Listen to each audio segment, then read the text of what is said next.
Salut à tous. Dans une nouvelle vidéo de la biochimie, il s'agit de métabolisme du glycogène. Donc, le glycogène est la forme de stockage du glucose chez nous. L'organisme, ne peut pas stocker le glucose dans sa forme propre, puisque le glucose est osmotiquement actif. Donc, il va augmenter la pression osmotique qui va faire un appel d'eau dans la cellule. Donc, on va avoir un gonflement et éclatement de la cellule.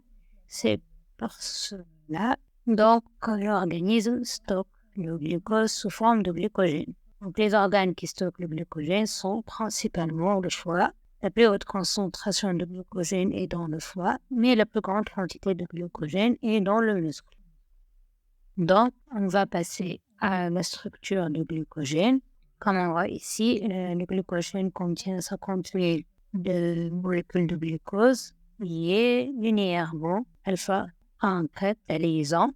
Et tous les résidus disunités, il y a des branchements, ramifications par des liaisons alpha 1 6. Après des résidus, on trouve une liaison comme celle-ci. On va passer à la biosynthèse de glycogène. Donc, c'est une réaction endargonique. Donc, le glucose doit être activé. Comment le glucose va être activé? Il va subir une réaction qui est la phosphorylation. Donc, le glucose, il va faire une réaction avec l'ATP et pour se transformer en glucose 6-phosphate et libérer de l'ADP.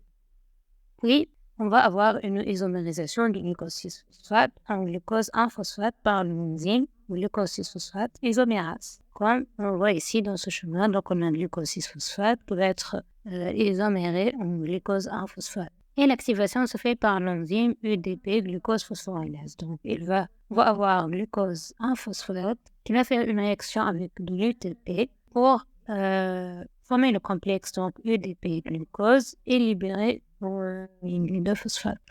On va passer à la biosynthèse des chaînes linéaires. Donc, les chaînes qui sont linéaires, ces chaînes, alpha 1 4. Donc, l'alignement de ces molécules du glucose se fait par l'enzyme glycogène synthèse. C'est une réaction, c'est une enzyme clé de la réaction et c'est une enzyme de régulation. Donc, cette enzyme va accrocher les unités de glucose sur l'amorce de glycogène en libérant de l'UDP sur les liaisons. On va voir comment. Donc, voici une molécule de glucose qui est activée. Si on va faire une réaction entre une molécule de glucose activée et une autre molécule de glucose, on va rien obtenir. Car cette réaction nécessite une protéine qui est l'amorce. L'amorce, c'est la glycogénie. La glycogénie va faire une réaction avec du glucose activé pour donner ce complexe. La formation de ce complexe va libérer de l'UDP sur liaison alpha 1 4. Voilà. Donc, il va s'accrocher une autre molécule de glucose, puis libérer de l'UDP, puis une autre molécule de glucose activée. Donc, il va s'accrocher ici, former la liaison alpha 1 4 et libérer l'UDP. Sous l'action de glycogène synthèse, voici le résultat. Donc, on va passer à la formation des ramifications glycogène alpha 1 6, des ramifications en zone verticale.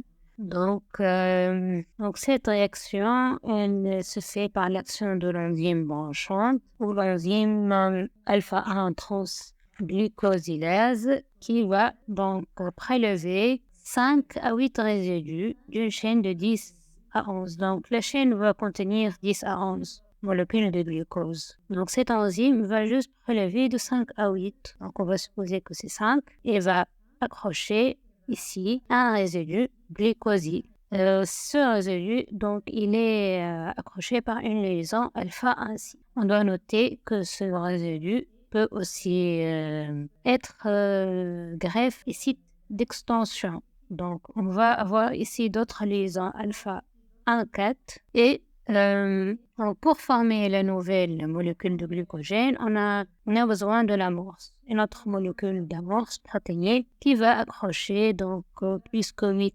molécules de glucose grâce à son action et l'action de glycogène synthèse.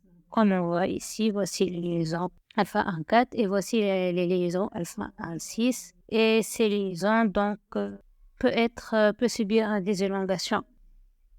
Donc on va passer à la réaction inverse qui est la glycogénolyse. Donc c'est catabolisme, c'est une réaction de catabolisme qui fournit du glucose en phosphate qui est une liaison riche en énergie. Donc ce glucose en phosphate ne peut plus quitter la cellule. Donc comment on va avoir du glycogène vers glucose en phosphate? On va au début commencer par la dépolarisation du glycogène qui est donc un glycogène, un nombre N qui va devenir N-glucose, donc N-1 glucose et glucose en phosphate. On a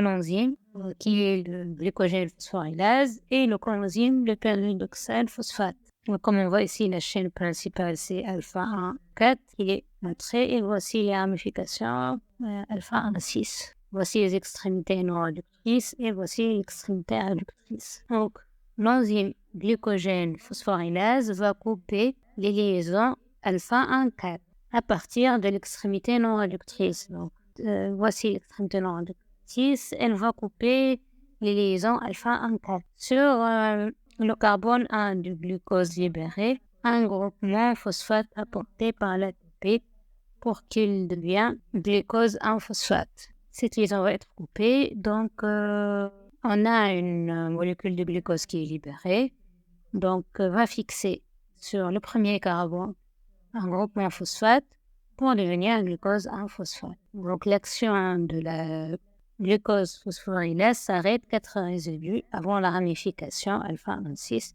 sur chaque chaîne. Il va laisser, voici alpha 1,6, donc il va s'arrêter à 4 résidus. On ne va pas tout couper. Donc le glucogène phosphorylase est l'enzyme clé de la glycogénolyse et la structure résiduelle. Donc ce qui va rester, c'est appelé dextrine limite qui résiste à l'action glucosée de la phosphorylase. Donc voici dextrine limite, une liaison alpha 1,6 avec 4 résidus seulement. Donc comment cette dextrine va être dégradée?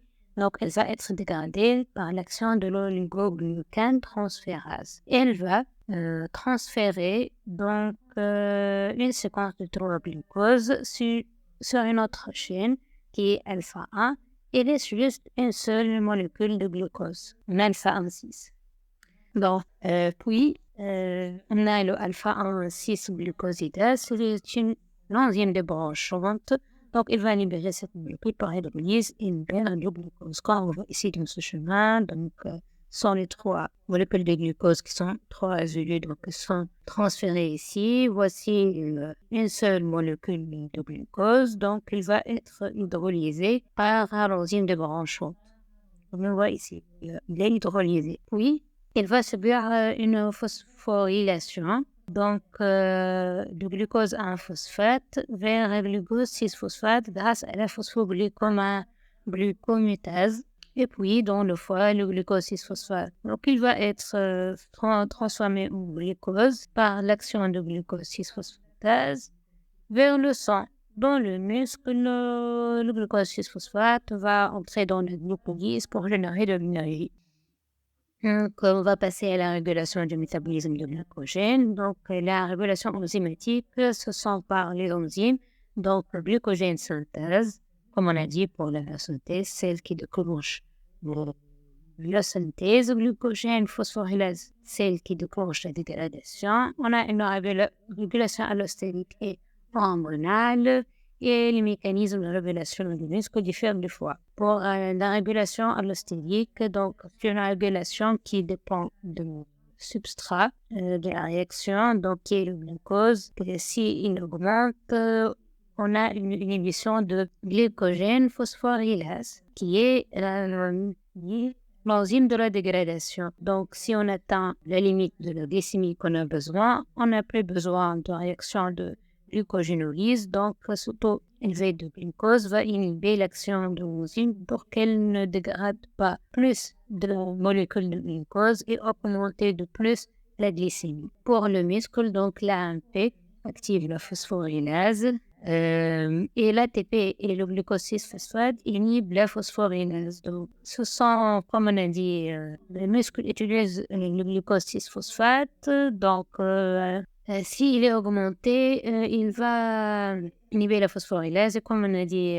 il va utiliser le glucose 6-phosphate pour générer de l'ATP. Donc, même si l'ATP est augmenté, on a la même conséquence, la phosphorylase. Il est inhibé. Et on a le CA2+, donc, qui peut stimuler la dégradation du glucogène. Puisque la glucogène phosphorylase est activée par un complexe CA2+, et qu'elle module. Pour la régulation hormonale, voici les hormones qui interviennent donc, dans la régulation de la glycémie en général, l'insuline, le glucagon, l'adrénaline et l'AMP cyclique comme second messager. Il donne phosphorylation réversible des enzymes. Pour le foie, donc le glucagon signale le besoin en glucose, l'AMP cyclique intracellulaire augmente la phosphorylation d'enzymes et donc la phosphorylation d'enzymes va stimuler la dégradation de glucogène et dans le muscle adrénaline. Donc, pour le glucogène synthèse, qui est l'enzyme clé de la glucogénogénèse, il est inactif s'il subit une phosphorylation. À l'inverse, le glucogène phosphorylase, il est actif s'il subit une phosphorylation. Donc, pour la biosynthèse, on a que l'insuline diminue l'AMP cyclique dans l'insuline. On va subir donc des phosphorylations de enzymes. Dans la biosynthèse, donc le glucogène synthèse est activé puisqu'elle a subi une déphosphorylation, donc il est activé, il va donc faire stimuler donc la synthèse de glycogène et puisqu'on a biosynthèse de glycogène, donc la concentration de glucose plasmatique va diminuer et la glycogène phosphorylase est inhibée puisque le glycogène phosphorylase augmente la glycémie. Quand on va passer à la maladie du métabolisme du glucose, on a le syndrome de MCARD qui est un déficit en glycogène phosphorylase, donc l'enzyme, dans les muscles. Elle va donner une faiblesse musculaire et crampe à l'effort, une augmentation de la myoglobinurie, donc la myoglobine dans l'urine, qui augmente avec l'âge, et absence d'augmentation de lactate à l'effort et augmentation de glycogène musculaire, donc glycogène phosphorylase qui va stimuler la dégradation de glycogène. Si on a un déficit dans cette enzyme, donc ce qui est logique, le glycogène musculaire va augmenter. Pour la maladie de Von-Gierke, donc c'est un déficit en glucose 6-phosphatase. Donc ici, la structure du glycogène est normale. Donc, puisque l'enzyme qui est responsable à la biosynthèse et catabolisme est intact, mais on a un déficit en glucose 6-phosphatase. Cette maladie, elle affecte le foie, l'orein et l'intestin, donc on n'a pas la conséquence donc, de l'absence de glucose 6-phosphatase, c'est l'absence d'hydrolyse de glucose 6-phosphate en glucose. Donc, on va avoir une hypoglycémie, une hyperlactadémie et augmentation d'un réserve glycogénique hépatique. Pour la maladie de Pompe, donc c'est un déficit en alpha-glucosidase lysosénale. Il affecte le foie, le corps, le muscle. Donc ici, le pourcentage de glycogène dégradé dans les lysosomes est faible, mais les glycogènes et glycémie sont normales.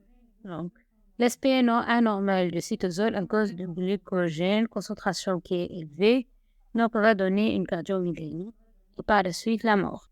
Pour la maladie de Forbes, donc c'est un déficit en enzyme débranchante qui affecte le muscle et le foie, donc structure du glycogène animal puisqu'on ne peut pas dégrader les liaisons alpha-6 et hypoglycémie lors du jeûne. Voici pour aujourd'hui. Merci pour votre attention et n'hésitez pas à vous abonner à la chaîne YouTube.